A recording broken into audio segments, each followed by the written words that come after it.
मुंबईमध्ये आज होणाऱ्या नीट परीक्षेच्या पार्श्वभूमीवरती 63 परीक्षा केंद्रांसाठी अतिरिक्त 100 बसेसची व्यवस्था। बेस्ट कर्मचाऱ्यांच्या संपामुळे विद्यार्थ्यांची गैरसोय टाळण्यासाठी एसटी महामंडळाचा पुढाकार। बेस्ट कर्मचाऱ्यांच्या संपाच्या पार्श्वभूमीवरती प्रशासनाकडून मेस्मा अंतर्गत नोटिसा, प्रवाशांसाठी पर्यायी व्यवस्था सुरू, एसटी महामंडळाच्या 100 अतिरिक्त बस तैनात। मुंबई उपनगरामध्ये पहाटेच्या सुमारास पावसाची हजेरी। सायन, कोर्ला, माटुंगा आणि मलबार हिल या परिसरामध्ये पावसाच्या सरी। प्रदीर्घ प्रतीक्षेनंतर पावसाचं आगमन झाल्यानं मुंबईकर सुखावले।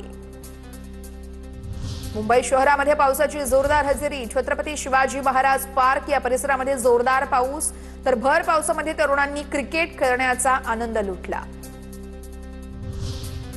मुंबईच्या वेस्टर्न एक्सप्रेस हायवेवरती स्टंटबाज बाईक स्वारांचा धुमाकूळ। 30 ते 40 स्टंटबाजांनी गाड्या अडवून प्रवाशांना दिला मनस्ताप। अंधेरी ते विलेपार्ले दरम्यान स्टंटबाज बाईक स्वारांचा धुमाकूळ। या बाईक स्वारांचा व्हिडिओ सोशल मीडियावर व्हायरल। मुंबईतील लोकमान्य टिळक टर्मिनसमध्ये 24 ते 26 जून दरम्यान विविध पायाभूत कामांसाठी 56 तासांचा विशेष ब्लॉक असेल। यामुळे अनेक मेल आणि एक्सप्रेस गाड्यांच्या वेळापत्रकात बदल, काही गाड्या ठाणे स्थानकांपर्यंतच धावणार असल्याची माहिती।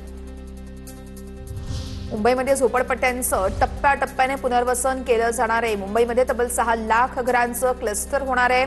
एसआरए कडून 19 समूह क्षेत्रांचा विकास होणार आहे। भांडूपमध्ये तब्बल 1 लाख घरं उपलब्ध होणार आहेत। उष्णतेची लाट आणि उशिरा आलेल्या मान्सूनच्या विलंबामुळे अंडी आणि भाजीपाल्याच्या दरामध्ये मोठी वाढ।